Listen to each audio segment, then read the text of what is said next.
To all, you all are welcomed on the channel. Let's explore radiation. I hope you are liking the content, and uh, and these previous year question papers are helping all of you for the AIMS CRE 2025 part 2 और any other competition exam of radiographers. ठीक है, तो आज के इस video में हम solve करने वाले हैं AIIMS Raipur question paper. So let's solve AIIMS Raipur question paper by let's explore radiation. ठीक है, वीडियो शुरू करने से पहले मैं आपको बहुत ही ज़रूरी, यूज़फुल और बेनिफिशियल इन्फॉर्मेशन देने वाली हूँ. वो है एस्पायरेंट्स की टेस्ट सीरीज़ का. जो भी ऐसे स्टूडेंट्स हैं जो प्रिपेयर कर रहे हैं रेडियोग्राफर के कंपटीशन एग्ज़ाम के लिए, चाहे वो किसी भी, चाहे वो अपने स्टेट लेवल के कर रहे हैं, चाहे वो सेंट्रल लेवल के कर रहे हैं, एम्स के कर रहे हैं, या फिर किसी यूपी ट्रिपल एससी की कर रहे हैं, बीटीएससी की कर रहे हैं, केजीएम या किसी भी कंपटीशन एग्ज़ाम की तैयारी कर रहे हैं रेडियोग्राफर से रिलेटेड, तो ये बेस्ट टेस्ट सीरीज़ आपके लिए बेस्ट रहने वाली है. क्योंकि इसके अंदर ओनली 399 में आपको रेडियोलॉजी का कंप्लीट कोर्स अवेलेबल होगा, जो कि सारे एग्ज़ाम्स के लिए सूटेबल रहेगा. इसमें ये आपको प्रोवाइड करवा रहे हैं सारे एग्ज़ाम के टेस्ट पेपर, MCQs के PDF, topic wise content, 15,000 plus one liner solution and chat doubt support 2. ठीक है, तो आप ये ओनली 399 में आप इसको ले सकते हो. इसके अलावा जो एक और बेनिफिट है आपका, अगर आप कोड लगाओगे रेडिएशन कोड लगाने पे आपको इस 399 के प्राइस पे भी 5% ऑफ मिलेगा. तो ये बिल्कुल कोड लगाना ना भूले. टेस्ट सीरीज़ का जो लिंक है वो नीचे आपको डिस्क्रिप्शन में दिया हुआ है. ठीक है, तो बिल्कुल डिस्क्रिप्शन पे जाइए, एस्पायरेंट्स टेस्ट सीरीज़ लिंक के नाम से आपको नीचे वहाँ पे लिंक मिलेगा. लिंक पे जाके क्लिक करिए, ऐप डाउनलोड करिए और बिना वेट करे टेस्ट सीरीज़ को जल्दी से ज्वाइन कर लीजिए. ठीक है, तो स्टार्ट करते हैं हम क्लास को फ्रॉम क्वेश्चन नंबर 1. तो पहला क्वेश्चन बोल रहा है हमारा आज का, which imaging modality is recommended when a patient can not undergo MRI due to an implanted device और एक्सटेंसिव आर्टिफैक्ट. क्वेश्चन बोल रहे हैं कि जब हम पेशेंट को MRI में नहीं भेज सकते, क्यों नहीं भेज सकते. अगर मान लो कि पेशेंट को कोई मेटेलिक डिवाइस इम्प्लांटेड है बॉडी में, तो हम उसको अब MRI में नहीं भेज सकते. तो उस केस के अंदर हम कौन सी इमेजिंग मॉडलिटी प्रेफर करेंगे. ठीक है, तो भाई अगर सबसे पहले तो हम ये देखें कि जो MRI है, MRI हम कब करवाते हैं, MRI हम कब प्रेफर करते हैं. MRI हम प्रेफर करते हैं जब हमें क्या देखने होते हैं, सॉफ्ट टिश्यूज़. ठीक है, अब आप सॉफ्ट टिश्यूज़ को डिटेल विजुअलाइजेशन के लिए हम MRI प्रेफर करते हैं. लेकिन अब आप MRI नहीं करवा सकते पेशेंट की कि उस कुछ इम्प्लांटेड डिवाइस की वजह से. अब वो इम्प्लांटेड डिवाइस कुछ भी हो गया, मान लो कि पेस मेकर हो गया, कोई भी मेटल इम्प्लांट हो गया, जिसकी वजह से अब हम MRI नहीं करवा सकते. तो अब हम उसके कंडीशन के अंदर जो सॉफ्ट टिश्यूज़ है, जो स्पाइनल कोड है, वो हम किस में बहुत अच्छे से देखेंगे. तो दैट विल बी बिल्कुल CT माइलोग्राफी. ठीक है, जिसमें इंट्राथिकल रूट से हम कॉन्ट्रास्ट इंजेक्ट करेंगे, और ये सबसे हमारी बेस्ट रहेगी जब हम MRI नहीं कर सकते उस फेस के अंदर. ठीक है, क्योंकि इसके अंदर ना जो मेटेलिक इम्प्लांट है, ना उससे कोई हमारे पास नहीं होने की वजह से वो उसको अट्रैक्ट नहीं करेगा. तो CT माइलोग्राफी मैग्नेटिक फील्ड अवॉइड कर रहा है, वर्क्स अराउंड मेटेलिक आर्टिफैक्ट्स और ऑफर्स एक्सीलेंट एनाटॉमिकल डिटेल्स. ठीक है, जो सॉफ्ट टिश्यू डिटेल्स है वो बहुत अच्छे से दे देगा हमें. और जो CT एंजियोग्राफी है वो तो क्या हो गया भाई, ब्लड वेजल्स को देखने के लिए करता है, ना कि स्पाइनल कैनाल और नर्व्स, जो कि हम मेनली स्पाइनल कैनाल और नर्व्स के लिए ही MRI प्रेफर करते हैं. PET स्कैन तो न्यूक्लियर मेडिसिन इमेजिंग हो गया. अल्ट्रासाउंड के अंदर भी हमें दिख सकते हैं सॉफ्ट टिश्यूज़, लेकिन ये स्पाइन नहीं देख सकता due to the bones blocking the sound waves there. ठीक है, नेक्स्ट क्वेश्चन पे चलते हैं. Question number 2, what is the purpose of detectors in a CT system. CT system के अंदर जो डिटेक्टर्स है उनका पर्पस क्या होता है, to rotate around the patient, क्या पेशेंट के चारों तरफ घूमना. दूसरा है to move the patient through the system, patient को सिस्टम में मूव करवाना. तीसरा है to produce a fan shaped beam of x-ray जो फेन शेप्ड बीम की जो एक्सरे है उनको प्रोड्यूस करना. To register the x-ray that pass through the patient body, patient की बॉडी से जो एक्सरेज पास हो रहे हैं उनको रजिस्टर करना. ठीक है, तो क्या रजिस्टर करना या फिर कलेक्ट करना.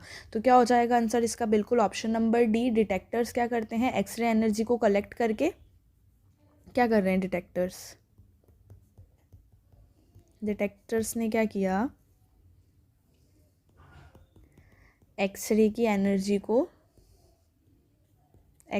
एनर्जी को कलेक्ट किया और उस स्टोर्ड स्टोर्ड एक्सरे एनर्जी को इसने क्या किया, कन्वर्ट कर दिया किसके अंदर, डिजिटल सिग्नल के अंदर। और ये डिजिटल सिग्नल हमें कैसे दिखाई देगी, इसको आगे इमेज में। ठीक है, नेक्स्ट क्वेश्चन पे चलते हैं। नेक्स्ट क्वेश्चन है हमारा, what is the main advantage of hyper polarisation. Hyper polarisation का एडवांटेज क्या है किसके अंदर, मैग्नेटिक रेजोनेंस के अंदर, मतलब एमआरआई के अंदर। तो देखो सबसे पहले ये देखो हाइपर पोलराइजेशन का मतलब क्या होता है। हाइपर पोलराइजेशन का मतलब क्या हो गया कि जो प्रोटॉन का अलाइनमेंट है वो बढ़ जाता है। ठीक है, प्रोटॉन का अलाइनमेंट बढ़ जाएगा, उससे क्या होता है, उससे क्या होता है कि जो एमआरआई का सिग्नल है, एमआरआई का सिग्नल है वो क्या हो जाता है, बहुत टाइम्स एमआरआई का सिग्नल मल्टीपल टाइम स्ट्रॉन्ग हो जाता है। तो ऑप्शंस की तरफ चलते हैं हम। पहला ऑप्शन बोल रहा है एनहांसमेंट ऑफ सिग्नल इंटेंसिटी, तो बिल्कुल यही आंसर हो जाएगा क्योंकि मैंने बताया हाइपरपोलराइजेशन में प्रोटॉन का अलाइनमेंट बढ़ जाता है। ठीक है, और जो एमआरआई का सिग्नल है वो मल्टीपल टाइम्स स्ट्रॉन्ग हो जाता है, मतलब एनहांस हो जाता है, बढ़ जाता है। नेक्स्ट क्वेश्चन है हमारा question number 4, what is the function of ways filters in fluoroscopy. Fluoroscopy system जो कि लाइव इमेजिंग टेक्नोलॉजी, उसके अंदर जो वेज फिल्टर्स है उनका क्या फंक्शन है। पहला ऑप्शन है to provide a flexible switch between low dose and higher dose mode to shape the spectral shape of the x-ray beam and improve contrast, to attenuate the x-ray beam in selected region to reduce entrance dose, या फिर to achieve automatic beam attenuation based on image quality requirement. तो अगर हम बात करें veg filters के function की, तो वेज फिल्टर्स क्या हो जाता है, तो भाई बॉडी का कुछ पार्ट तो क्या होता है, मोटा होता है, कुछ पतला होता है। ठीक है, फिल्टर क्या करता है, मोटे हिस्से को कम और पतले हिस्से को ज़्यादा डोज, ठीक है, ज़्यादा डोज नहीं देने देता, मतलब वो कॉप अप करता है, यूनिफॉर्म डोज में मदद करता है। तो ये क्या कर रहा है, एटेन्यूएट करता है एक्सरे बीम को इन सेलेक्टेड रीजन, ठीक है, टू रिड्यूस एंट्रेंस डोज। तो ये किसका काम हो जाएगा, वेज फिल्टर्स का। नेक्स्ट क्वेश्चन है, what imaging technique has largely replaced CT and CT myelography in assessing neurological symptoms in degenerative spondylolisthesis. ठीक है, डीजनरेटिव स्पॉन्डोलाइथिसिस की कंडीशन में जो हम पहले सिटी और सिटी माइलोग्राफी प्रेफर करते थे, अब उसको इनमें से कौन सी इमेजिंग टेक्निक ने रिप्लेस कर दिया है। तो अभी हमने देखा जब हम एमआरआई नहीं कर सकते थे तब हम सिटी माइलोग्राफी कर रहे थे। ठीक है, क्या होता है इस एमआरआई के अंदर, मतलब बेसिकली हम किस लिए करते हैं, नर्व्स और सॉफ्ट टिश्यू बेस्ट दिखाता है। ठीक है, तो जैसे ही एमआरआई आई तो इसने सिटी माइलोग्राफी को क्या कर लिया, रिप्लेस कर लिया। ठीक है, नॉन इन्वेसिव टेक्निक है, तो इसके अंदर क्या होता है, इसके अंदर जो नर्व्स और सॉफ्ट टिश्यूज़ है बहुत अच्छे से दिखाई देते हैं। ठीक है, नेक्स्ट क्वेश्चन है, what is the standard method for calculating biventricular volumes and function in cardiovascular MRI. कौन सा स्टैंडर्ड मेथड हम प्रेफर करेंगे बायवेंट्रिकुलर वॉल्यूम को कैलकुलेट करने के लिए और कार्डियोवास्कुलर एमआरआई में फंक्शन के लिए। पहला ऑप्शन है कंप्रेस सेंसिंग, दूसरा है मल्टी सेक्शन सिने इमेजिंग, तीसरा है नॉइज रिडक्शन एल्गोरिथम, या फिर रियल टाइम। क्या हो जाएगा आंसर भी, कौन सा स्टैंडर्ड मेथड है जो कि हम यूज़ करेंगे, तो कौन सा है, मल्टी सेक्शन सिने इमेजिंग। ठीक है भाई, हार्ट को मूविंग वीडियो की तरह मल्टीपल स्लाइसेस में कैप्चर किया जाता है और वॉल्यूम मेजरमेंट एक्यूरेटली हो जाएगा। तो स्टैंडर्ड मेथड क्या हो गया इसको कैलकुलेट करने का, मल्टी सेक्शन सिने इमेजिंग। क्या करेंगे, जो हार्ट का मूविंग वीडियो है वो मल्टीपल स्लाइसेस में कैप्चर किया जाता है इसमें, और वॉल्यूम मेजरमेंट को एक्यूरेट किया जाता है। नेक्स्ट क्वेश्चन है हमारा, which position is recommended for acquiring an anterior posterior foot radiograph. कौन सी पोजीशन हम प्रेफर करेंगे जब हमें फुट का एपी रेडियोग्राफ चाहिए, एपी व्यू में हमें फुट की इमेज चाहिए। पहला ऑप्शन है सुपाइन और seated with planter surface on the image receptor. Planter surface का मतलब क्या हो जाता है, वो जो पैर का पार्ट है जो कि हम ऐसे नीचे रखते हैं, जब हम चलते हैं तो पैर के पंजे को जैसे नीचे रखते हैं वही पोजीशन होती है फुट के एपी की। तो ये बिल्कुल सही हो जाएगा, सुपाइन और सिटेड पोजीशन। ठीक है, या तो उसको बैठा के हम उसको ऐसे उसका पंजा रखवा देंगे, ठीक है, कैसेट पे, या फिर पेशेंट को लेटा के और फिर उसका पैर को ऐसे रखवा देंगे। ठीक है, दूसरा ऑप्शन है रिकम्बेंट पोजीशन नहीं, ऑब्लिकली पोजीशन नहीं, वो फुट ऑब्लिक हो जाता है, क्वेश्चन बोल रहा है foot AP. Weight bearing position नहीं, सिर्फ हमें बेसिकली एपी रेडियोग्राफ चाहिए फुट का एपी में, तो एपी की पोजीशन यही रहती है, सुपाइन और seated position with the planter surface on the image receptor, मतलब जो पैर का तला है वो इमेज रिसेप्टर के ऊपर होगा। नेक्स्ट क्वेश्चन है, which of the following statement is true about sensory input. इनमें से कौन सा स्टेटमेंट सही है सेंसरी इनपुट के लिए। ठीक है, मतलब कि जो क्या पूछ रहा है ऑप्शन से हमें पता पड़ रहा है कि सेंसरी इनपुट किस सिग्नल में कन्वर्ट होता है। तो जो सेंसरी इनपुट है वो मैकेनिकल सिग्नल में कन्वर्ट होता है, लाइट सिग्नल में कन्वर्ट होता है, इलेक्ट्रिकल सिग्नल में, या फिर ट्रांसमिटेड टू द मसल्स। तो जो सेंसरी इनपुट है वो किस में कन्वर्ट होता है, इलेक्ट्रिकल सिग्नल में। ठीक है, और मतलब कोई भी जैसे मान लो हमने गर्म चीज़ छू ली तो जो नर्व इलेक्ट्रिकल सिग्नल ब्रेन तक भेजती है। ठीक है, तो जो सेंसरी इनपुट है वो किस में, it is converted into electrical signals. Next question है हमारा, what is the basic structure of human body. Human body का बेसिक स्ट्रक्चर क्या है, मतलब क्या है ये, एक इंडिपेंडेंट स्ट्रक्चर का कलेक्शन है, एक सिंगल होमोजीनियस स्ट्रक्चर है, कॉम्प्लेक्स सिस्टम है इंटरकनेक्टेड स्ट्रक्चर का, या फिर simple structure made up of few smaller structure. तो इट इज़ आवर बॉडी। ठीक है, our human body is a complex system of interconnected structures. ठीक है, कॉम्प्लेक्स सिस्टम है, अलग अलग स्ट्रक्चर इससे क्या है, एक दूसरे से जुड़े हुए हैं। नेक्स्ट क्वेश्चन है हमारा, what is an important consideration for pregnant और लैक्टेटिक पेशेंट अंडरगोइंग मैमोग्राफी। जब किसी ऐसी फीमेल्स की हम मैमोग्राफी करने जा रहे हैं कि या तो वो प्रेग्नेंट है या फिर लैक्टेटिंग पेशेंट है, मतलब कि जो उसका फीडिंग फेज चल रहा है, लैक्टेशन फेज चल रहा है, तो हम इंपॉर्टेंट कंसिडरेशन कौन सा रखेंगे इन ऑप्शंस में से। पहला ऑप्शन है use of high energy x-ray, दूसरा है the need for tailored mammography based on individual patient needs, absence of any risk of ionising radiation, immediate screening mammography requirement. ठीक है, तो भाई हाई एनर्जी एक्सरे नहीं, भाई हम तो लो एनर्जी एक्सरे प्रेफर करेंगे। एब्सेंस ऑफ एनी रिस्क, अगर हम बिल्कुल ही रिस्क खत्म कर देंगे तो मैमोग्राफी हो ही नहीं पाएगी। इमीडिएट स्क्रीनिंग मैमोग्राफी रिक्वायरमेंट नहीं, स्क्रीनिंग मैमोग्राफी तो हम करते ही किसमें, असिम्टोमेटिक पेशेंट में, और जब तक ऐसे सिम्टम आ ही नहीं रहा तब तक हम अननेसेसरी फीमेल्स को आयनाइजिंग रेडिएशन क्यों प्रेफर करेंगे, वो भी प्रेग्नेंट और लैक्टेटिंग पेशेंट में। स्क्रीनिंग मैमोग्राफी तो as a regular checkup 45 to 50 age के बाद की जो फीमेल्स हैं हम उसमें करते हैं, और जब सिम्टम्स आते हैं तब जो मैमोग्राफी करते हैं उसको क्या बोलते हैं हम, डायग्नोस्टिक मैमोग्राफी।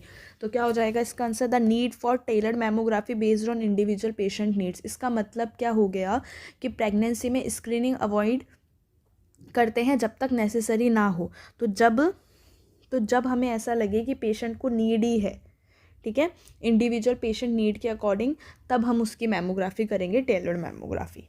नेक्स्ट क्वेश्चन है हमारा, what is the purpose of beam hardening filters in fluoroscopic imaging system.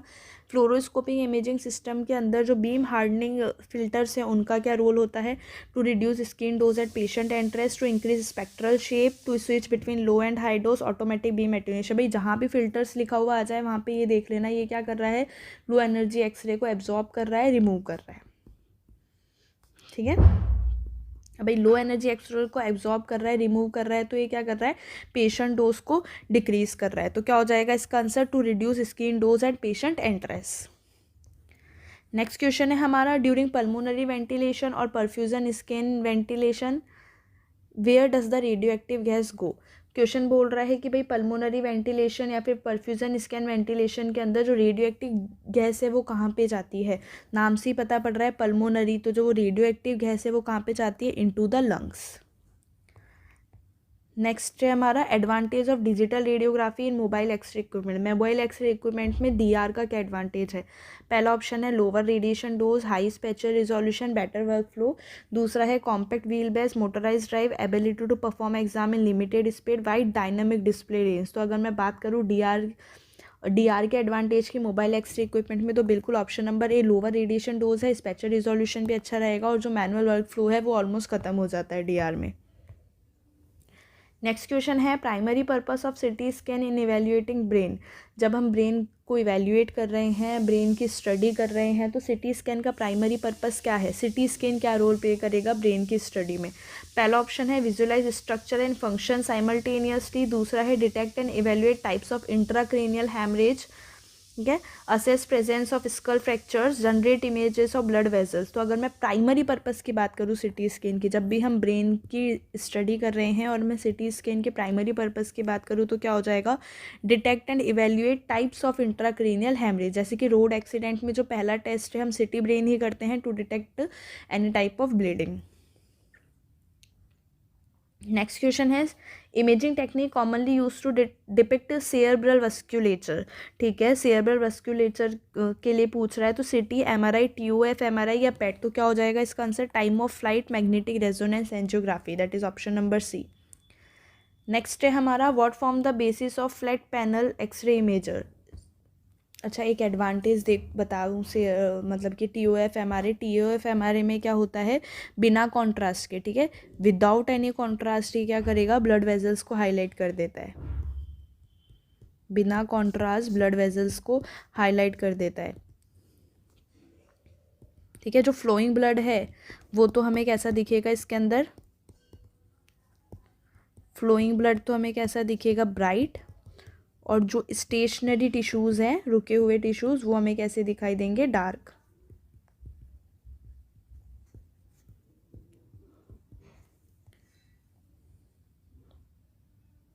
ये हमने देख ही लिया था। अच्छा, जब भी रोड एक्सीडेंट है, unconscious patient, city brain within 5 minutes से हम सिटी ब्रेन कर देंगे टू डिटेक्ट ब्लीडिंग, ठीक है।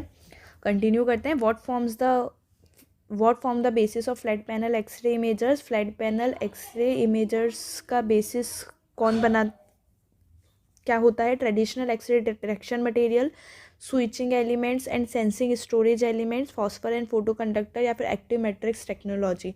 अगर मैं बात करूँ फ्लैट पैनल डिटेक्टर्स का बेसिस, तो ये क्या हो जाएगा, स्विचिंग एलिमेंट्स एंड सेंसिंग और स्टोरेज एलिमेंट्स, ठीक है। फ्लैट पैनल डिटेक्टर्स क्या क्या यूज़ करता है, TFT, thin film transistor, photodiodes क्या कर रहे हैं, जो एक्सरे को इलेक्ट्रिकल चार्ज में बदलते हैं और इमेज बनती है। तो switching elements and sensing storage element, that is TFT and photodiodes. Next question है MRI technique deriving contrast using phase differences. वो एमआरआई टेक्निक जो कि डिराइव कर रही है कॉन्ट्रास्ट को फेज डिफरेंस यूज़ करके, that is phase contrast, time of flight, contrast enhance, या फिर कॉम्प्लेक्स डिफरेंस। तो भाई फेस कॉन्ट्रास्ट में जो मैग्नेटिक रेजोनेंस एंजियोग्राफी के अंदर जो फ्लोइंग ब्लड की वेलोसिटी के बेस पर फेस शिफ्ट दिखाया जाता है, that is velocity mapping possible. तो ब्लड फ्लो वेलोसिटी मेजर करना हो तो फेस कॉन्ट्रास्ट एमआरए हम यूज़ करते हैं, ठीक है। नेक्स्ट क्वेश्चन है patient position for lateral decubitus chest radiograph. Lateral का मतलब क्या हो गया कि पेशेंट 90 डिग्री टर्न है, डेक्यूबिटस का मतलब क्या हो गया, लेटा हुआ है, ठीक है, मतलब लाइंग पोजीशन में लेटा हुआ है, और ये 90 डिग्री पे लेटा हुआ है। तो lying on back arms cross, लेटा हुआ है जो पीछे, जो हाथों को पीछे की तरफ क्रॉस करके बांध के, lying on side arms above head, जो साइड में लेटा हुआ है वही 90 डिग्री में, जो दोनों हाथ है वो हेड के ऊपर है। तीसरा है sitting upright arms at side standing, the standing CT तो है ही नहीं ऑप्शन में, डेक्यूबिटस मैंने बता दिया लाइंग। तो लाइंग है ऑन बैक आर्म्स क्रॉस्ड, नहीं, बैक पे दोनों हाथे पीछे की तरफ बंधे हुए नहीं, फिर तो पोजीशन, फिर तो इमेज ही सही नहीं आएगी। जो दोनों हाथ है वो कहाँ पे होते हैं, अबव द हेड। और जो डेक्यूबिटस है वो मेनली हम किसके लिए करते हैं, फ्लूइड को मेज़र करने, फ्लूइड देखने के लिए, लंग्स के अंदर जो फ्लूइड है उसको देखने के लिए। नेक्स्ट है हमारा structure lateral to uterus on pelvic ultrasound. Pelvic ultrasound के अंदर कौन से स्ट्रक्चर है जो कि हमें यूट्रस के लेटरली दिखाई देंगे, तो वो कौन कौन से हो जाते हैं, ओवरस एंड एडनेक्सा, ठीक है। फीमेल पेल्विस की अगर मैं एनाटोमी देखूँ, देख लेते हैं एक बार, बाई चांस पूछ लिया तो ये याद नहीं रहती तो एक बार लिख लेना। भाई सेंटर में क्या है, यूट्रस है ना। लेटरली क्या आ गया, ओवरीज आ गई, दोनों यूट्रस के लेटरली ओवरीज आ गई, प्लस एडनेक्सा। एंटीरियर में क्या आ गया, आगे की तरफ सामने क्या आ गया, ब्लैडर। और पोस्टीरियर में क्या आ गया, रेक्टम, ठीक है। नेक्स्ट क्वेश्चन पे चलते हैं। Question number 19, how does DSA create new subtracted images. Digital subtraction angiography जो है वो कैसी न्यू सब्ट्रैक्टेड इमेजेस क्रिएट करता है। पहला ऑप्शन है मल्टीपल एक्सरे इमेजेस बिफोर और during after contrast, multiple x-ray images लेगा पहले कॉन्ट्रास्ट के दौरान और बाद में। Digital manipulation. तीसरा है subtracting soft tissues and bone, या फिर आफ्टर रिमूविंग कैथेटर। तो क्या हो जाएगा भाई, by subtracting soft bones and soft tissue from x-ray, ठीक है। We create new subtracted images in DSA. क्या होता है भाई डीएसए की अगर मैं बात करूँ, डीएसए में दो इमेजेस, ठीक है, दो इमेजेस लिए जाते हैं। एक तो हो जाती है मास्क इमेज जो क्या है विदाउट कॉन्ट्रास्ट, ठीक है। एक तो हो जाती है मास्क इमेज जो है विदाउट कॉन्ट्रास्ट, एक हो जाती है कॉन्ट्रास्ट इमेज जो हो जाती है विथ कॉन्ट्रास्ट। ठीक है, कंप्यूटर के अंदर जो बोन्स प्लस टिश्यू सब्ट्रैक्ट, ठीक है, मतलब क्या हो गया, subtracting soft tissue and bone, यही बोल रहा था ऑप्शन। तो बिल्कुल कंप्यूटर के अंदर हमने क्या किया, बोन और जो सॉफ्ट टिश्यूज़ है उनको क्या कर दिए, सब्ट्रैक्ट कर दिए। जब हमने उसे सब्ट्रैक्ट कर दिए तो सिर्फ हमें क्या दिखाई दी, ब्लड वेजल्स। जो सिर्फ हमें ब्लड वेजल्स दिखाई दी उसी की स्टडी को हम क्या बोलते हैं, digital subtraction angiography. Next question है, position for cross table lateral knee radiograph. ठीक है, cross table lateral knee radiograph के अंदर हम पोजीशन क्या देंगे, स्टैंडिंग, सुपाइन, प्रोन या फिर फ्लेक्स। तो अगर मैं बात करूँ क्रॉस टेबल लेटरल नी व्यू पे, तो पेशेंट सुपाइन रहता है, एक्सरे बीम हॉरिजॉन्टली पास होती है और रिसीवर लेटरल साइड पर रखा जाता है। तो क्या हो जाएगा इसका answer, option number B, supine.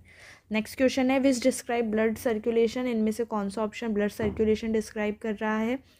Blood flows straight in open vessels pumped bye liver, नहीं भाई नहीं। Blood flows in close circuit, बिल्कुल, ब्लड जो है वो क्लोज सर्किट में फ्लो करता है थ्रू द वेजल्स। तो ह्यूमन बॉडी में ब्लड वेजल्स क्या बनाता है, एक क्लोज लूप बनाता है। ह्यूमन बॉडी में जो ब्लड वेजल्स है वो क्या क्रिएट करती है, क्लोज लूप बनाती है, जिसमें से क्या होगा, फ्लो होता है। कैसे फ्लो हो जाता है ये, हार्ट इसको पंप करता है, ठीक है, हार्ट से आर्टरीज में, देन कैपिलरीज, ठीक है, हार्ट से जो ऑक्सीजनेटेड ब्लड है वो आर्टरीज में गया, फिर कैपिलरीज में गया, फिर वो टिश्यूज़ पे गया, फिर वेन्स जो है वो उसको लेके आई वापस डीऑक्सीजनेटेड ब्लड को हार्ट में, और फिर वो पंप हुआ, और इस तरीके का एक क्लोज लूप बनता है। नेक्स्ट क्वेश्चन है हमारा, main difference between city angiogram and traditional angiogram. City angiogram जो हम कर रहे हैं और जो ट्रेडिशनल एंजियोग्राम है, उन दोनों के बीच का मेन डिफरेंस क्या है। CT uses contrast, traditional does not. CT angiogram is less invasive, CT uses fluoroscopy, and traditional needs no catheter. तो भाई सिटी जो है दोनों ही कॉन्ट्रास्ट यूज़ करते हैं, तो ये ऑप्शन तो गलत होगा। City angiogram is less invasive, बिल्कुल सही बात है। क्यों है भाई city angiogram less invasive, traditional angiography के अंदर तो क्या हो रहा है, ट्रेडिशनल एंजियो के अंदर तो क्या हो रहा है, कैथेटर जो है उसको बॉडी में डालना पड़ता है, ठीक है। और सिटी एंजियोग्राफी में क्या है, नो नीड ऑफ कैथेटर, सिर्फ हम आईवी कॉन्ट्रास्ट इंजेक्ट कर देंगे, ठीक है, सिर्फ हम आईवी कॉन्ट्रास्ट इंजेक्ट कर देंगे। नेक्स्ट क्वेश्चन है हमारा, how is problem with blood flow in brain detected. ठीक है, ब्रेन के अंदर जो ब्लड फ्लो में दिक्कत आ रही है वो हम कैसे डिटेक्ट करेंगे। ब्लड सैंपल, एमआरआई, सीटी, सेरेब्रल एंजियोग्राफी। तो किसकी मदद से करेंगे, सेरेब्रल एंजियोग्राफी जो है वो सबसे एक्यूरेट है। स्टेनोसिस हो गया भाई, जो ब्रेन के ब्लड फ्लो में प्रॉब्लम आ रही है, तो मतलब स्टेनोसिस हो सकता है, ब्लॉकेज हो सकता है, एन्यूरिज्म हो सकता है, ये सब हमें अच्छे से दिखाई देगा किसके अंदर, सेरेब्रल एंजियोग्राफी के अंदर।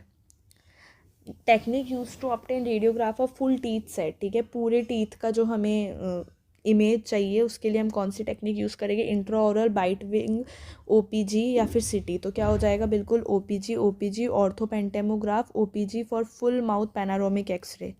ठीक है, फुल माउथ पैनारोमिक एक्सरे, इसके अंदर हमें सब दिखाई दे जाएगा, टीथ, जॉ, टेम्प्रोमैंडिबुलर जॉइंट सब दिखते हैं इसके अंदर। नेक्स्ट क्वेश्चन है हमारा, गुड ऑक्यूपेशनल रेडिएशन प्रोटेक्शन, मतलब इनमें से सबसे बेस्ट रेडिएशन प्रोटेक्शन क्या रहेगा, ऑक्यूपेशनल मतलब जो पर्सनल्स है, जो रेडिएशन वर्कर्स है, जो रेडिएशन में काम कर रहे हैं। पहला ऑप्शन है क्लोज प्रॉक्सिमिटी, दूसरा है मिनिमाइज डिस्टेंस, तीसरा है structure shielding plus maximise distance increase occupational dose. तो क्या हो जाएगा आंसर इसका, बिल्कुल structure shielding plus maximise dose. Radiation protection के 3 मेथड होते हैं, टाइम, डिस्टेंस, शील्डिंग। टाइम का मतलब जो टाइम है वो सबसे कम लगे, कम एक्सपोजर टाइम। डिस्टेंस ज़्यादा से ज़्यादा दूर रहें। शील्डिंग, वॉल्स, लेड एप्रॉन और जो बैरियर्स हम यूज़ करते हैं। नेक्स्ट क्वेश्चन है, feature enabling fast helical acquisition in MDCT, that is multi detector city. ठीक है, फीचर, कौन से फीचर इनेबल हुए थे फास्ट हेलिकल एक्वाइजेशन इन MDCT। तो क्या हो जाएगा आंसर इसका, ठीक है, कौन सा फीचर है जो कि कौन सा फीचर है जो कि मल्टी डिटेक्टर कंप्यूटेड टोमोग्राफी के अंदर fast helical acquisition. Fast helical acquisition का मतलब कि जो हेलिकल में जो गैनिट्री मूव कर रही है, जल्दी जल्दी इमेजेस आ रही है हमारे पास। तो ऐसा कौन सा फीचर आ गया था MDCT के अंदर जो कि इसमें हेल्प कर रहा था? पहला है स्लिप रिंग गैनिट्री, दूसरा है मल्टीपल डिटेक्टर रो, तीसरा है longitudinal detector orientation, full 360 degree rotation. तो किसके अंदर क्या आया था? Slip ring gantry. Slip ring gantry में क्या होता है? स्लिप रिंग सिस्टम ने क्या किया? वायर्स को हटा दिया, जो अब जो स्कैनर है वो कंटिन्यूसली रोटेट कर पा रहा है। नेक्स्ट क्वेश्चन है purpose of stress perfusion MRI। जो स्ट्रेस परफ्यूजन MRI है उसका पर्पस क्या है? तो क्या हो जाएगा? Evaluate anatomy, assess movement, determine extent of scarring, या फिर examine blood flow under stress. तो क्या करेंगे हम इसके अंदर? ब्लड फ्लो एग्जामाइन करेंगे अंडर स्ट्रेस। ठीक है, स्ट्रेस MRI के अंदर क्या होता है? दवाई देकर हार्ट को स्ट्रेस में लाया जाता है और कम परफ्यूजन वाले हिस्से में डिटेक्ट होता है। नेक्स्ट क्वेश्चन है why gel applied in ultrasound. Ultrasound के अंदर जो हम ट्रांसड्यूसर और स्किन के बीच, मतलब जो रीजन ऑफ इंटरेस्ट है उस दोनों के बीच में जो अकॉस्टिक जेली लगा रहे हैं वो क्यों लगा रहे हैं? लुब्रिकेशन के लिए, साउंड कंडक्शन के लिए, प्रिवेंट स्किन इरिटेशन, या फिर visualise blood vessels.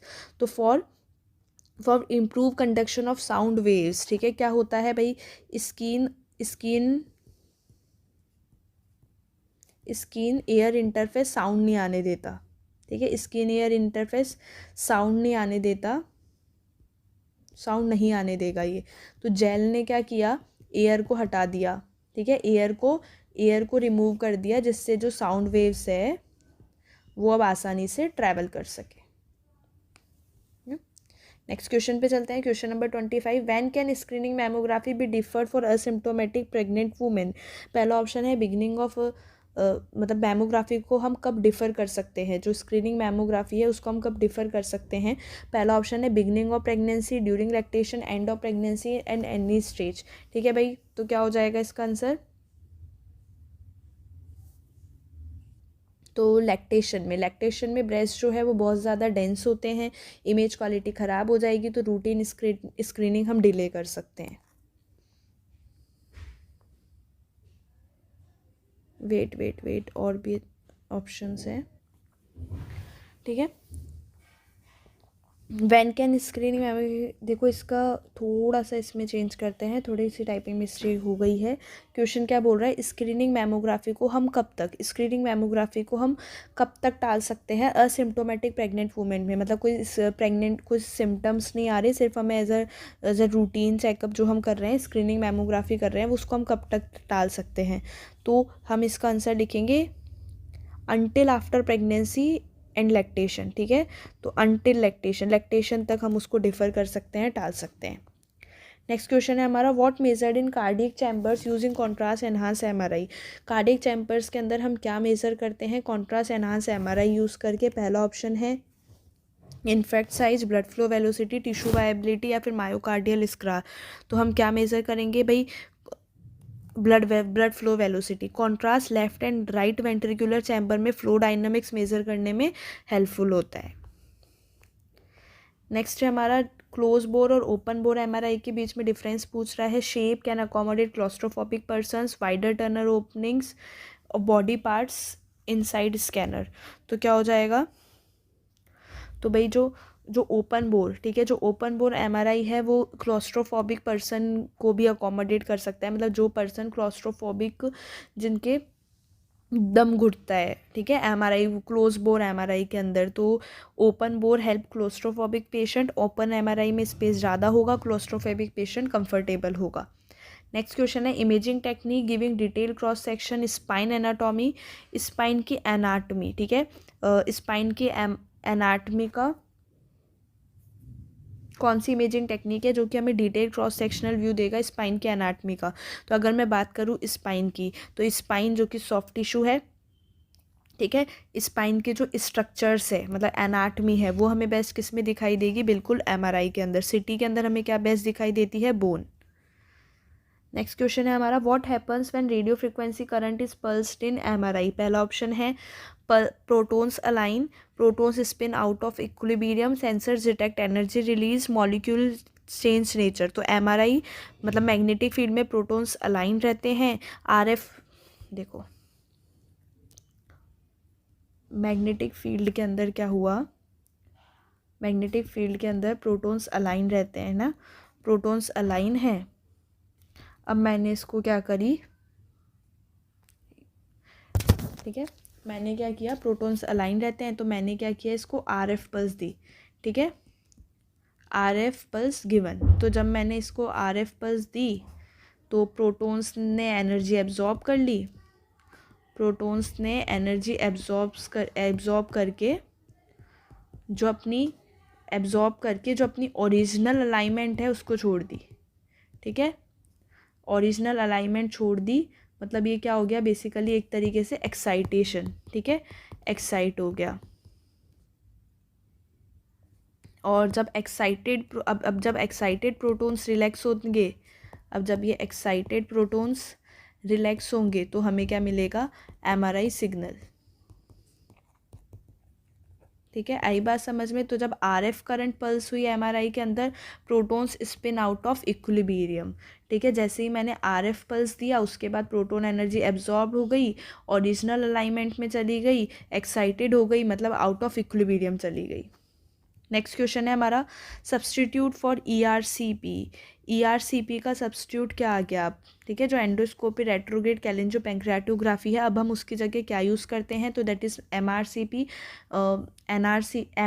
That is magnetic resonance cholangiopancreatography. क्यों हम ये प्रेफर करते हैं भाई, ये तो क्या थी, इन्वेसिव थी, तो और ये क्या है, नॉन इन्वेसिव है, इसी के साथ इसमें कोई रेडिएशन भी नहीं है, ठीक है। MRCP के अंदर जो बाइल डक्ट और जो पेंक्रियाटिक डक्ट है वो हमें बड़ी ही क्लियरली दिखाई देते हैं, plus no ionising radiation IR। Next question है हमारा, advantage of stress CMR over SPECT, ठीक है, जो स्ट्रेस CMR जो हम करते हैं, स्ट्रेस कार्डियोमैग्नेटिक रेजोनेंस वाला जो हमने ऊपर भी देखा था, उसका एडवांटेज क्या है स्पेक्ट से, ठीक है, जब हम स्पेक्ट से कंपेयर करेंगे तो स्ट्रेस CMR का क्या एडवांटेज है, स्पेक्ट क्या हो जाता है, single photon emission computed tomography, तो क्या हो जाता है, हाइयर डायग्नोस्टिक सेंसिटिविटी, क्या हो जाएगा answer, higher sensitivity, that is option number A, ठीक है। भाई जो स्ट्रेस CMR है उसकी सेंसिटिविटी ज़्यादा हो जाएगी, हाइयर स्पेक्चर रिजोल्यूशन होगा, मतलब पहला जो ऑप्शन है इसका हाइयर सेंसिटिविटी हो गई, हाई स्पेक्चर रिजोल्यूशन हो गया, कोई रेडिएशन नहीं है इसमें, और स्पेक्ट में रेडिएशन एक्सपोजर भी होगा और क्लैरिटी भी कम दिखाई देती है, मतलब रिजोल्यूशन भी कम होगा, ठीक है, क्लियर है। तो स्ट्रेस CMR का एडवांटेज क्या हो गया, हाइयर डायग्नोस्टिक सेंसिटिविटी है इसकी, क्यों है, क्योंकि ठीक है, सेंसिटिविटी इसकी हाइयर है, और क्या हो गया, इसका स्पेक्चर रिजोल्यूशन भी अच्छा है, रेडिएशन भी नहीं मिलेंगे हमें इसमें, और स्पेक्ट में तो रेडिएशन लगता है अच्छा खासा। नेक्स्ट क्वेश्चन है, how many measurement associated with each pelvic plane, ठीक है, हर एक पेल्विक प्लेन से कितने मेजरमेंट्स एसोसिएट हैं, 3 4 5 6, तो भाई पेल्विक प्लेन्स, ठीक है, कितने मेजरमेंट एसोसिएट होंगे, तो भाई पेल्विक प्लेन क्या होता है, जो पेल्विक प्लेन की जो मेजरमेंट है जो हम मेनली कब लेते हैं, ऑब्स्टेट्रिक, ठीक है, मतलब to determine the size and shape of the pelvis for childbirth, ठीक है, जो पेल्विस की साइज और शेप को मेज़र करेगा ऑफ पेल्विस चाइल्ड बर्थ के दौरान, ठीक है, तब हम क्या करते हैं, पेल्विक प्लेन्स का पूरा मेजरमेंट लेते हैं, ठीक है। अब भाई अगर हम बात करूँ थ्योरीटिकली जो पेल्विक प्लेन हम पढ़ते हैं थ्योरीटिकली वो कितनी होती है, ठीक है, थ्योरीटिकली कितने मेजरमेंट एसोसिएट होंगे हर एक पेल्विक प्लेन से, तो थ्योरीटिकली तो हम देख लेते हैं 6 प्लेन्स, ठीक है, लेकिन जब हम बात करते हैं ना क्लिनिकली जो हम प्लेन्स मेजरमेंट करते हैं ना हर पेल्विक प्लेन से, वो ऑलमोस्ट 3 ही करते हैं। 6 तो कौन कौन सी हो जाती है, 6 तो कौन कौन सी हो जाएगी, एक हो गया एंटेरो पोस्टीरियर, एक हो गई ट्रांसवर्स, एक हो गई राइट ऑब्लिक, एक हो गई लेफ्ट ऑब्लिक, ठीक है, anterior sagittal and posterior sagittal diameters, और जब हम क्लिनिकली जो हम ये मेजरमेंट्स करते हैं वो ऑलमोस्ट 3 ही करते हैं, ठीक है। नेक्स्ट क्वेश्चन है हमारा, purpose of mammography detector, mammography के डिटेक्टर का पर्पस क्या है? Capture x-ray image on film, compress breast, produce x-ray burst, transmit signal to computer. तो क्या पर्पस होता है इसका? भाई मॉडर्न मैमोग्राफी में एक्सरे ब्रेस्ट से गुजरते हैं, डिटेक्टर उसे इलेक्ट्रिकल सिग्नल में कन्वर्ट करता है और कंप्यूटर इमेज बनता है। तो क्या हो जाएगा इसका answer? This transmit signal to computer.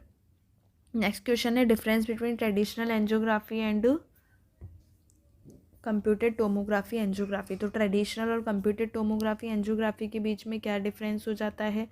भाई ट्रेडिशनल यूजेज सिटी स्कैनर नहीं, ट्रेडिशनल सिटी स्कैन यूज़ नहीं करती, कंप्यूटेड टोमोग्राफी एंजियोग्राफी करेगी। Traditional requires catheter, CTA use simple IV injection, बिल्कुल। ट्रेडिशनल कोजेज लेस डिस्कम्फर्ट नहीं, लेस डिस्कम्फर्ट सीटीए में होगा और सीटीए ही फास्टर होगा। क्या हो जाता है क्या हो जाता है इसके अंदर? कंप्यूटेड टोमोग्राफी एंजियोग्राफी, ठीक है। तो इसके अंदर क्या हो जाता है? आईवी कॉन्ट्रास्ट और फिर स्कैनर, ठीक है। आईवी कॉन्ट्रास्ट दिया और स्कैन किया। ट्रेडिशनल के अंदर क्या होता है? ट्रेडिशनल के अंदर कैथेटर हमें आर्टरी में डालना पड़ता है, जब हम उसे आर्टरी में डालते हैं फिर करते हैं, ये इन्वेसिव प्रोसीजर हो जाता है। नेक्स्ट है क्वेश्चन हमारा, विच MRI scan giving clear view of brain anatomy. Brain की एनाटॉमी का क्लियर व्यू कौन सा MRI स्कैन देगा? तो अगर हम बात करें एनाटॉमी की, तो कौन सा एनाटॉमी शार्प हमें किस में दिखाई देगी? T1 वेटेड इमेजेस में, ठीक है। T1 वेटेड में हमें एनाटॉमी शार्प दिखाई देगी, फैट ब्राइट दिखाई देगा, grey white matter differentiation best दिखाई देगा। नेक्स्ट है हमारा ट्रू अबाउट MRI स्कैनर। इनमें से कौन से पॉइंट है जो कि MRI स्कैनर्स के रिगार्डिंग ट्रू है? यूज़ एक्सरे नहीं, MRI स्कैनर यूज़ नहीं करता एक्सरेज को। यूज़ फॉर बोन्स नहीं, it is use for soft tissue. Do not use ionising radiation, बिल्कुल ये आयनाइजिंग रेडिएशन यूज़ नहीं करता।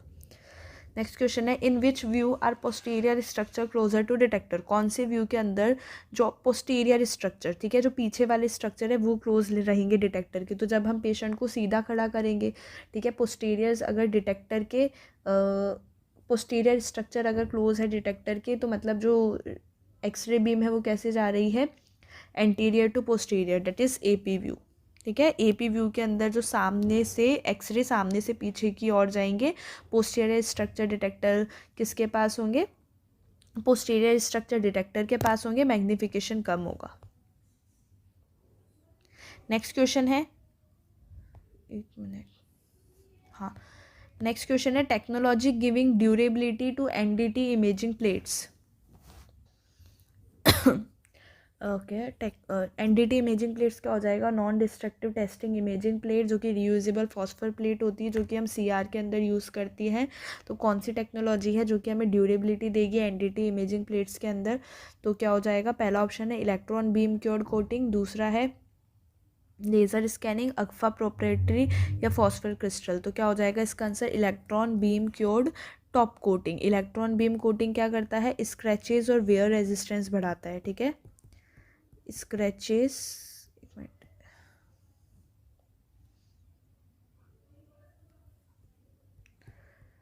ठीक है, स्क्रैचेस और वियर रेजिस्टेंस बढ़ाएगा। और इंडस्ट्रियल रेडियोग्राफी प्लेट्स में यूज़ होता है इसका।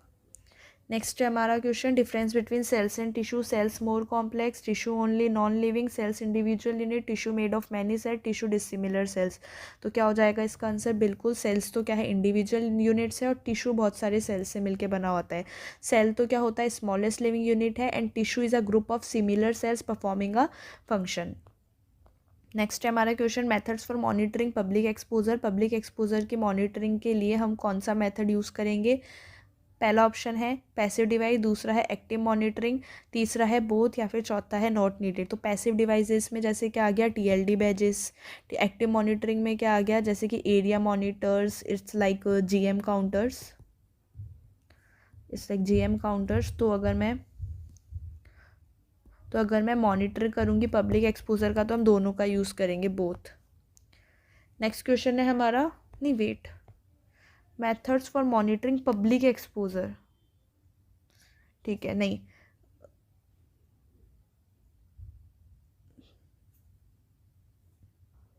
नहीं, कॉम्बिनेशन ऑफ बोथ ही आ जाएगा भाई। पैसिव और जो एक्टिव डिवाइसेस है, दोनों ही हम प्रेफर करेंगे पब्लिक एक्सपोजर मॉनिटर के लिए, ठीक है। दोनों की अगर हम हेल्प लेंगे, एक्टिव मॉनिटरिंग वाइडली यूज्ड होगी but the combination of both often yields the best results. Next question है हमारा best view for knee joint space. Knee joint space को देखने के लिए बेस्ट व्यू कौन सा होगा? पहला ऑप्शन है लेटरल, दूसरा है एपी, तीसरा है एक्सियल दैट इज सनराइज और मर्चेंट व्यू, और चौथा ऑप्शन है हमारा ऑब्लिक। तो भाई एपी जो व्यू है वही बेस्ट है, जो स्टैंडर्ड व्यू है जॉइंट स्पेस के लिए, ठीक है। जो लेटरल होता है वो पटेला व्यू के लिए हम बेस्ट व्यू मानते हैं, और जो एक्सियल है वो पटेलो फीमोरल जॉइंट के लिए, और अगर हमें जॉइंट स्पेस देखना है तो एपी व्यू बेस्ट रहेगा। नेक्स्ट क्वेश्चन है हमारा advantage of MRCP over ERCP. MRCP ने जगह तो ले ली ईआरसीपी की, लेकिन इसका एडवांटेज क्या है? Non invasive more detail cross sectional imaging substitute for percutaneous cholangiography evaluate extraductal disease. तो मैंने पहले ही जब ये आया था तभी बता दिया था, एमआरसीपी क्या है? नॉन इन्वेसिव है, कोई रेडिएशन नहीं है इसमें, कोई एंडोस्कोप नहीं है, कोई सेडेशन देने की नीड नहीं है। ईआरसीपी में इन्वेसिव भी है प्लस कॉम्प्लिकेशन रिस्क भी ज़्यादा है। नेक्स्ट क्वेश्चन है हमारा primary advantage of fluoroscopy. Fluoroscopy का प्राइमरी एडवांटेज क्या है? पहला ऑप्शन है real time dynamic process evaluation, दूसरा है high resolution inverted grey scale, तीसरा है हाई क्यूमुलेटिव डोज, चौथा है लो फ्रेम रेट इमेजेस। तो फ्लोरोस्कोपी का एडवांटेज क्या हो जाएगा? Real time dynamic process evaluation. Fluoroscopy moving structure दिखाता है हमें, जो हम बेरियम स्वैलो मील कैथेटर मूवमेंट और जॉइंट मूवमेंट में हम देख लेते हैं। नेक्स्ट है हमारा length of digestive tract. Digestive tract की लेंथ कितनी है? तो माउथ से एनस तक पूरा जीआई ट्रैक्ट कितना बड़ा है? 9 मीटर्स का है एडल्ट्स में, तो that is option number B. Next question है पर्पस ऑफ सीटी सिस्टेनोग्राफी, ठीक है। सीटी सिस्टेनोग्राफी का पर्पस क्या है, किसके लिए यूज़ करते हैं हम? Visualise intracranial CSF cistern, detect and localise CSF leaks, evaluate arachnoid cyst, या फिर प्लान न्यूरोसर्जरी। तो सिस्टर्नोग्राफी में हम इंट्राथिकल कॉन्ट्रास्ट देकर सीएसएफ लीक का पाथ विजुअलाइज करते हैं, ठीक है। सीएसएफ मतलब detect and localise CSF leak क्या कर रहे हैं हम इसके अंदर? इंट्राथिकल कॉन्ट्रास्ट देकर जो सीएसएफ का पाथ है, उस सीएसएफ लीक का जो पाथ है उसको देखते हैं। नोज से पानी जैसा डिस्चार्ज, फिर उसको सीएसएफ लीक और सिटी सिस्टर्नो डायग्नोस्टिक, ठीक है, ये होता है। अगर नोज से पानी जैसा डिस्चार्ज हो रहा है तो सीएसएफ लीक हो सकता है, और सिटी सिस्टेनोग्राफी डायग्नोस्टिक हम यूज़ करेंगे। नेक्स्ट है relationship between frequency and penetration depth in USG. अभी ही रिसेंटली एक और एम्स के क्वेश्चन पेपर हमने देखा था, सेम क्वेश्चन आया हुआ था, ठीक है। फ्रिक्वेंसी और पेनिट्रेशन डेप्थ यूएसजी के अंदर तो क्या हो जाता है? Frequency is inversely proportional to penetration. Higher frequency deeper नहीं इन्वर्सली प्रोपोर्शनल होती है, तो higher frequency shallow penetration, that is option number B. Next question है हमारा what happens to blood glucose during और आफ्टर स्प्रिंट। ड्यूरिंग और after sprint में जो ब्लड ग्लूकोज है उसकी कंसनट्रेशन के साथ क्या होता है? सेम रहेगी, बढ़ेगी, घटेगी, या फिर रैंडम फ्लक्चुएशन होंगे? शॉर्ट टर्म स्प्रिंट क्या है भाई? एनारोबिक एक्टिविटी है। एनारोबिक एक्टिविटी है, मसल्स को तुरंत एनर्जी चाहिए तो बॉडी क्विकली ग्लूकोज रिलीज करेगा, लीवर का ग्लाइकोजन ब्रेक डाउन होगा और ब्लड ग्लूकोज इंक्रीज़ हो जाएगा। तो जो 100 मीटर, जैसे कि 100 मीटर की ही रेस है, तो जो ब्लड शुगर है वो जल्दी से स्पाइक हो जाता है, तो क्या हो जाएगा इसका आंसर? इंक्रीजेस, ठीक है। ड्यूरिंग और आफ्टर स्प्रिंट भाई शॉर्ट टर्म स्प्रिंट है, एनारोबिक एक्टिविटी है ना। मसल्स को जल्दी से एनर्जी चाहिए, तो अब बॉडी ने क्या किया? जल्दी से ग्लूकोज रिलीज़ कर दिया। ग्लूकोज रिलीज़ करा तो लिवर ग्लाइकोजन ब्रेकडाउन बढ़ा, लिवर ग्लाइकोजन जो ब्रेकडाउन है वो बढ़ा, और ब्लड शुगर क्या हो गया? बढ़ गया। तो क्या हो जाएगा इसका answer? Option number C. Next question है हमारा technique use to obtain 3D images in time of flight angiography. कौन सी टेक्निक हम यूज़ करेंगे 3D इमेज के लिए TOF एंजियोग्राफी में? तो MIP भाई, MIP सबसे ब्राइट वॉक्सल्स चुनकर उन्हें 3D तरीके से डिस्प्ले करता है। सबसे ब्राइट वॉक्सल्स चुनेगा, उसको फिर ब्लड फिर उनको 3D तरीके से डिस्प्ले करेगा, और ब्लड वेजल्स नेचुरली ब्राइटेस्ट दिखते हैं, ठीक है। क्या हो जाएगा इसका आंसर? तो कौन सी टेक्निक यूज़ करता है ये? That is maximum intensity projection, that is MIP, TOF, MRA। Time of flight magnetic resonance angiography में ब्रेन आर्टरीज देखने के लिए हमें हमेशा MIP इमेजेस ही बनाते हैं। नेक्स्ट क्वेश्चन है हमारा, why testis descend into scrotum, increase testosterone, reduce injury, increase sperm count या temperature regulation for sperm production. तो भाई स्पर्म के प्रोडक्शन के लिए जो टेम्परेचर है वो कितना चाहिए होता है टेस्टिस को? 2.5 degree Celsius less than body temperature. और वो टेम्परेचर टेस्टिस को कौन प्रोवाइड करवा रहा है? स्क्रोटम। कौन प्रोवाइड करवा रहा है? स्क्रोटम। तो क्या हो जाएगा इसका आंसर? Option number D. और अगर वो अनडिसेंडेड रह जाती है, डिसेंड नहीं होती है स्क्रोटम के अंदर, इनफर्टिलिटी रिस्क बढ़ जाता है। क्या बोलते हैं उस कंडीशन को हम? क्रिप्टोर्किडिज्म। क्या बोलते हैं इस कंडीशन को? अगर वो डिसेंड नहीं होती है तो क्या बोलते हैं उस कंडीशन को? क्रिप्टोर्किडिज्म और अनडिसेंडेड टेस्टिस।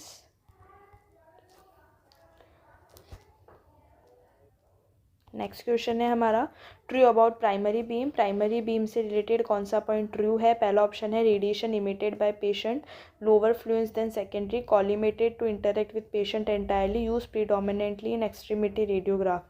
तो प्राइमरी बीम के लिए कौन सा पॉइंट ट्रू है? Primary beam is collimated to interact with patient entirely. Primary beam X-ray tube से निकलने वाली जो डायरेक्ट बीम है वो है, उसको हम हमेशा कॉलिमेटेड करेंगे जिससे कि सिर्फ टारगेट एरिया इरेडिएट हो। नेक्स्ट क्वेश्चन है, mobile x-ray use when. Mobile x-ray हम कब यूज़ करेंगे? Dental, patient can not be brought to x-ray room, CT, MRI, limited resources. तो मोबाइल एक्सरे यूज़ हम मोबाइल एक्सरे, मोबाइल का मतलब क्या हो गया? जो कि इधर उधर मूवेबल एक्सरे कब हम यूज़ करेंगे? जब पेशेंट को हम एक्सरे रूम तक नहीं लेके आ सकते। नेक्स्ट है, which DR directly converts x-rays to electric signals. कौन से टाइप का DR है, कौन से टाइप की डिजिटल रेडियोग्राफी है जो कि डायरेक्टली एक्सरेज को इलेक्ट्रिकल सिग्नल्स में कन्वर्ट करती है? तो डेट इज़ डायरेक्ट रेडियोग्राफी, जिसको हम क्या बोल देते हैं? DDR, digital direct radiography. इसके अंदर क्या होता है? अमॉर्फस सेलेनियम यूज़ होता है। क्या होगा भाई? एक्सरेज से चार्जेस, इलेक्ट्रिकल सिग्नल, है ना? मतलब बेसिकली कोई लाइट कन्वर्जन स्टेप ही नहीं हुआ इसके अंदर। नेक्स्ट क्वेश्चन है हमारा, defining feature of MDCT, multi detector computer tomography का फीचर क्या है? Defining feature, slip ring, rotate arc of detectors, multiple detector हो, फास्ट 0.33 सेकेंड रोटेशन। अब एक वो नोटिस करा होगा, उसने बोला था helical city acquisition feature in MDCT, जबकि हेलिकल सिटी तो किससे हो जाती है? 6th जनरेशन से, और MDCT हो जाती है 7th में। लेकिन ये पहले आ गई थी, तो भाई हेलिकल सिटी एक्वाइजेशन MDCT, तो अब ये MDCT में भी चलती आ रही थी। जो स्लिपरिंग टेक्नोलॉजी आई उसमें एक बार वो 7th तक चलती जा रही थी। ठीक है, तो हमने क्वेश्चन में ही ऐसे पूछा था। बाकी हेलिकल सिटी 6th जनरेशन में आ गई थी और MDCT 7th जनरेशन की बात कर रहा है। तो MDCT का डिफाइनिंग फीचर क्या हो जाएगा? मल्टीपल डिटेक्टर्स रोज। इसके अंदर जो रोज थी वो मल्टीपल डिटेक्टर रोज अवेलेबल थी। तो मल्टी डिटेक्टर सिटी इसका बेनिफिट हो जाता है faster scanning, thin slices, better resolution and large coverage पर रोटेशन। नेक्स्ट है हमारा question, not a problem area in shielding. ठीक है, शील्डिंग के अंदर कौन सा प्रॉब्लम एरिया नहीं है? Penetration, electrical boards, overlap between wall and Windows, overlap between shielding sheets. तो इनमें से बेसिकली क्वेश्चन होना चाहिए, which is not a problem area during shielding reconstruction, है ना? इनमें से कौन सा प्रॉब्लमेटिक एरिया नहीं है शील्डिंग रिकन्स्ट्रक्शन के लिए? तो ओवरलैप बिटवीन शील्डिंग शीट्स। ठीक है, penetration with electric board, overlap between wall and Windows. देखिए, जो ओवरलैप रिक्वायर्ड होता है ताकि कोई गैप ना बचे, तो अगर हम ओवरलैप कर देंगे शील्डिंग शीट्स में तो कोई गैप ही नहीं बचा। कोई गैप ही नहीं बचा तो जो रेडिएशन है उसका लीकेज ही नहीं हो सकता। ठीक है, और जो पेनिट्रेशन, इलेक्ट्रिकल बोर्ड्स, ये जो विंडोज़ होती है ये कमज़ोर पॉइंट्स होते हैं उसके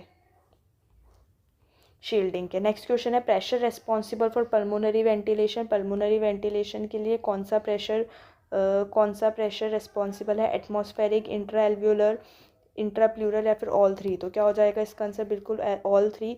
एटमॉस्फेरिक प्रेशर जब एयर एंटर कर रहा है लंग्स के अंदर, इंट्रा एल्वियोलर प्रेशर जो कि कहाँ लग रहा है? Inside the alveoli. And intrapleural pressure negative pressure है, ठीक है, ये नेगेटिव प्रेशर है जो कि लंग्स को एक्सपेंडेड रखेगा। तो इस तरीके से पल्मोनरी वेंटिलेशन के लिए तीनों ही प्रेशर जो हैं वो रेस्पॉन्सिबल है। नेक्स्ट है हमारा MRI measuring fluid better than soft tissues, ठीक है। एमआरआई में अच्छा कौन सा सीक्वेंस है जो कि फ्लूइड को बेटर तरीके से मेज़र करेगा देन सॉफ्ट टिश्यूज़, ठीक है। कौन सा एमआरआई का सीक्वेंस है जो कि फ्लूइड को मेज़र कर रहा है सॉफ्ट टिश्यूज़ से, मतलब जो सॉफ्ट टिश्यूज़ की विजुअलाइजेशन से भी ज़्यादा बेटर। तो किसके अंदर हो जाता है भाई, ये T2 वेटेड इमेजेस के अंदर। T2 वेटेज इमेजेस के अंदर जो हमें फ्लूइड है वो कैसा दिखाई दे जाएगा, मतलब जैसे जो CSF है और जो एडेमा है और जो पैथोलॉजी है वो हमें कैसे दिखाई देती है, बहुत ही ब्राइट। तो जो फ्लूइड विजुअलाइजेशन है वो क्या हो जाएगा, एक्सीलेंट। नेक्स्ट है objective of functional MRI. Functional MRI का पर्पस क्या है, ब्रेन फंक्शन मेजर करना, बिल्कुल, एंड विच यूजिंग बोल technique that is blood oxygen level dependent. क्या होता है इसके अंदर, सिग्नल मेज़र करता है, एक्टिव ब्रेन एरिया ज़्यादा ऑक्सीजन यूज़ करती है तो सिग्नल वहाँ पे बढ़ जाएगा। स्ट्रक्चर डिफ्रेंशिएटिंग टीबियल प्लेट्यूज इन लेटरल रेडियोग्राफ। लेटरल रेडियोग्राफ के अंदर कौन सा स्ट्रक्चर है जो कि डिफ्रेंशिएट करेगा टीबियल प्लेट्यूज को, टीबिया के प्लेट्यूज को। Tibial spine, quadriceps tendon, patellar tendon या फिर सुप्रा पटेलर बर्सा। तो जो टीबियल स्पाइंस है that is intercondylar eminence, 2 pointed projections होते हैं, ठीक है। ये 2 पॉइंटेड प्रोजेक्शन होते हैं, सॉरी ये बताना चाह रही थी मैं, जो टीबियल स्पाइंस बोल सही रही थी, टीबियल प्लेट्यूस, ठीक है। ये कौन सा स्ट्रक्चर है जो डिफ्रेंशिएट करता है टीबियल प्लेट्यूस को लेटरल रेडियोग्राफ के अंदर। तो टीबियल प्लेट्यूस को डिफ्रेंशिएट क्या करता है, टीबियल स्पाइन। टीबियल स्पाइन क्या होते हैं, 2 पॉइंटेड प्रोजेक्शन होते हैं और ये क्या करेंगे, मीडियल और जो लेटरल प्लेट्यूस है, मीडियल और लेटरल टीबियल प्लेट्यूस जो है उन दोनों के बीच का एक लैंडमार्क है क्या, टीबियल स्पाइन। नेक्स्ट है purpose of micro introducer assess kit. जो माइक्रो इंट्रोड्यूसर असेस किट जो कि हम किस में, एंजियोग्राफी में यूज़ करते हैं, उसका पर्पस क्या है। पहला ऑप्शन है एडमिनिस्टर एनेस्थीसिया, दूसरा है thread catheters, apply homeostasis, less traumatic entry plus puncture. तो क्या हो जाएगा इसका आंसर, बिल्कुल, it facilitate less traumatic entry plus repuncture. Micro introducer kit में छोटी नीडल्स प्लस स्मॉलर शीथ का यूज़ होता है, ठीक है। तो इस छोटी नीडल है कम ट्रोमा और स्मॉलर शीथ अगर पंचर गलत हो जाए तो रीपंचर आसानी से हो जाएगा। नेक्स्ट क्वेश्चन है purpose of multi detector rose in city के अंदर जो हम मल्टी डिटेक्टर रोज यूज़ कर रहे हैं उसका पर्पस क्या है। पहला ऑप्शन है capture, reflection profile, increase resolution, rotate x-ray tube, obtain more views for rapid acquisition. तो इसके अंदर लार्ज नंबर ऑफ व्यूज़ हमें मिल जाते हैं। रैपिड एक्वाइजेशन, मल्टीपल रोज है तो ज़्यादा कवरेज होगा पर rotation, faster scan, thin slices और मोशन आर्टिफैक्ट्स पे रिड्यूस हो जाएंगी। नेक्स्ट क्वेश्चन है हमारा measures for preventing unauthorize access in x-ray room, ठीक है। Open access, accompanying visitors plus giving instruction, only radiology staff allowed, no instruction, ठीक है। प्रिवेंटिंग अनऑथोराइज एसेस, इसका पर्पस क्या है कि भाई जो अनऑथोराइज पर्सोनल है जैसे कि विजिटर्स हो गए और जो नॉन रेडियोलॉजी स्टाफ है वो अननेसेसरी की रेडिएशन ना लगे उन्हें, तो इसके लिए हम क्या करते हैं, company visitor plus give instruction. ये करेक्ट मेजर है जो कि क्या करेगा, जो भाई जो जिनको एंटर तो कर रहे हैं लेकिन पार्ट नहीं है रेडियोलॉजी स्टाफ के, तो हम उन्हें क्या करेंगे, इंस्ट्रक्शन देंगे कि भाई जो रेडिएशन है वो हार्मफुल हो सकती है, आपको रेडिएशन सेफ्टी मतलब उन्हें अच्छे से समझाई जाती है। नेक्स्ट क्वेश्चन है MRI scan sensitive for early stroke और इस्चीमिया। तो अर्ली स्ट्रोक और इस्चीमिया में कौन सा एमआरआई स्कैन, कौन से सीक्वेंस का एमआरआई स्कैन है जो कि सेंसिटिव होगा, which sequence is sensitive for early stroke ischemia. तो कौन सा हो जाएगा, बिल्कुल that is diffusion weighted imaging. Acute stroke में न्यूरॉन्स में वाटर मूवमेंट रिस्ट्रिक्टेड हो जाता है, ठीक है। जैसे कि अगर एक्यूट स्ट्रोक है तो इसके अंदर क्या हो गया, न्यूरॉन्स के अंदर जो वाटर मूवमेंट है वो रिस्ट्रिक्ट हो गए, ठीक है। वाटर मूवमेंट रिस्ट्रिक्टेड हो जाते हैं तो डिफ्यूजन वेटेड इमेजिंग इमीडिएटली इनको ब्राइट दिखाता है, रिस्ट्रिक्टेड वाटर मूवमेंट तो ये सबसे जल्दी स्ट्रोक डिटेक्ट कर लेता है।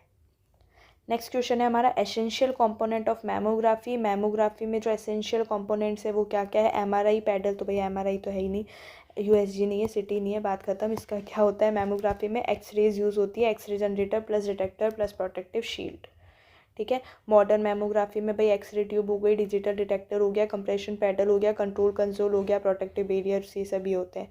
MRI useful for micro bleeds के डिटेक्शन के लिए कौन सा एमआरआई सीक्वेंस बेस्ट होगा?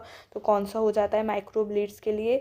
ग्रेडियंट इको, जो बहुत ज़्यादा सेंसिटिव है ससेप्टिबिलिटी इफेक्ट्स के लिए, यही ब्लड प्रोडक्ट्स को जल्दी से डिटेक्ट करता है। मल्टीपल माइक्रो ब्लीड्स है, हाइपरटेंशन, ट्रोमा, ये ग्रेडियंट इको में डार्क स्पॉट्स दिखते हैं। ये कैसे दिखते हैं माइक्रो ब्लीड्स? डार्क स्पॉट्स दिखाई देते हैं।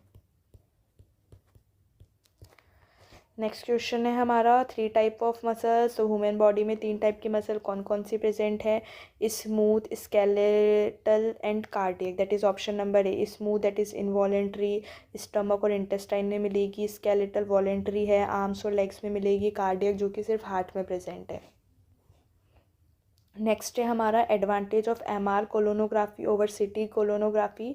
एमआर कोलोनोग्राफी का क्या एडवांटेज है सिटी कोलोनोग्राफी के कंपैरिजन में? तो क्या हो जाएगा आंसर इसका? Higher resolution, low cost, no ionising radiation, faster procedure. तो क्या हो जाएगा इसका? No ionising radiation. एमआरआई के अंदर से मैग्नेटिक फील्ड यूज़ हो रही है, कोई किसी भी टाइप की रेडिएशन यूज़ नहीं हो रही। नेक्स्ट है हमारा 2 type of bone tissue. 2 type कौन से हैं बोन टिश्यू के? 2 टाइप कौन से हो जाते हैं? Compact and spongy. कॉम्पैक्ट तो क्या हो जाती है? हार्ड आउटर लेयर, ठीक है। और इनर क्या हो जा वो सॉरी स्पॉन्जी क्या हो जाती है? Inner porous layer. Next question है हमारा purpose of MR spectroscopy. MR spectroscopy का पर्पस क्या है, क्या उद्देश्य है इसका?